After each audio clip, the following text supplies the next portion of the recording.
द्रौपदी महाभारत की सबसे सशक्त, साहसी और प्रेरणादायक स्त्री पात्रों में से एक हैं। वे केवल एक रानी नहीं, बल्कि न्याय, आत्मसम्मान और नारी शक्ति की प्रतीक हैं। द्रौपदी को पांचाली, कृष्णा और याज्ञसेनी भी कहा जाता है। द्रौपदी का जन्म सामान्य रूप से नहीं हुआ था। पंचाल नरेश राजा द्रुपद ने एक महान यज्ञ किया, जिससे अग्नि से द्रौपदी प्रकट हुईं, इसलिए उन्हें याज्ञसेनी कहा गया। उनके जन्म के समय यह भविष्यवाणी हुई थी कि वे अधर्म के विनाश और धर्म की स्थापना का कारण बनेंगी। वे अत्यंत बुद्धिमान, तेजस्वी और आत्मसम्मानी थीं। द्रौपदी का स्वयंवर बहुत कठिन था। उसमें केवल वही राजकुमार सफल हो सकता था जो घूमती हुई मछली की आंख को देखकर धनुष से लक्ष्य भेद सके। यह कार्य अर्जुन ने किया। परिस्थितियों और माता कुंती के वचन के कारण द्रौपदी का विवाह पांचों पांडवों युधिष्ठिर, भीम, अर्जुन, नकुल और सहदेव से हुआ। यह विवाह त्याग, समानता और कर्तव्य का प्रतीक बना।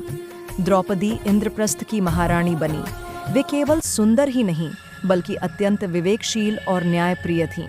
उन्होंने राजमहल को धर्म और मर्यादा का केंद्र बनाया। वे राज्य के निर्णयों में पांडवों का मार्गदर्शन भी करती थीं। महाभारत का सबसे दुखद प्रसंग द्रौपदी के जीवन में द्यूत क्रीड़ा, जुए का खेल है। शकुनी के षड्यंत्र में युधिष्ठिर ने सब कुछ हार दिया, यहाँ तक कि द्रौपदी को भी। उन्हें राजसभा में अपमानित किया गया।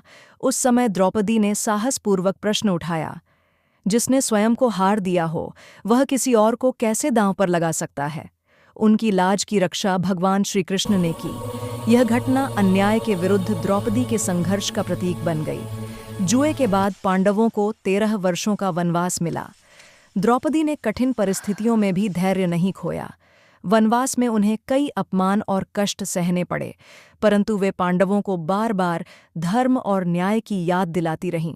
द्रौपदी का अपमान ही कुरुक्षेत्र युद्ध का मुख्य कारण बना। उन्होंने प्रतिज्ञा ली कि जब तक दुशासन के रक्त से अपने खुले बाल नहीं धोएंगी, वे उन्हें नहीं बांधेंगी। युद्ध के बाद भीम ने यह प्रतिज्ञा पूरी की। युद्ध के बाद द्रौपदी ने पांडवों के साथ महाप्रस्थान किया।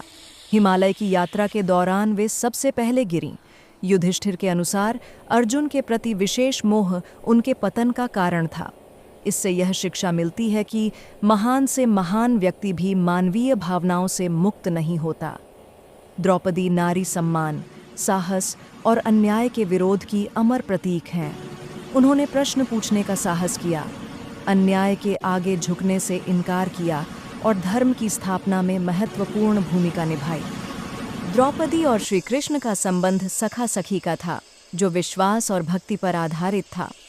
द्रौपदी श्री कृष्ण को अपने जीवन का सबसे बड़ा सहारा मानती थीं और श्री कृष्ण हर संकट में उनकी रक्षा करते थे। एक बार श्री कृष्ण की उंगली कट गई।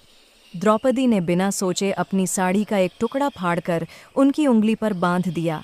श्री कृष्ण मुस्कुराए और बोले, इस आरण को मैं समय आने पर अवश्य चुकाऊंगा। कुरुसभा में जब द्रौपदी को जुए में हारकर अपमानित किया गया और दुशासन उनके चीरहरण का प्रयास करने लगा, तब सभी मौन रहे। द्रौपदी ने पहले स्वयं संघर्ष किया, पर जब सब असफल हुआ तो उन्होंने दोनों हाथ उठाकर श्री कृष्ण को पुकारा। उसी क्षण चमत्कार हुआ। उनकी साड़ी अंतहीन हो गई और उनका मान बच गया। यह श्री कृष्ण द्वारा अपने वचन की रक्षा थी। वनवास के समय भी श्री कृष्ण द्रौपदी को धैर्य और साहस देते रहे। उन्होंने कहा, यह अन्याय ही अधर्म के अंत का कारण बनेगा। द्रौपदी का अपमान ही कुरुक्षेत्र युद्ध का आधार बना और अंततः अधर्म का नाश हुआ।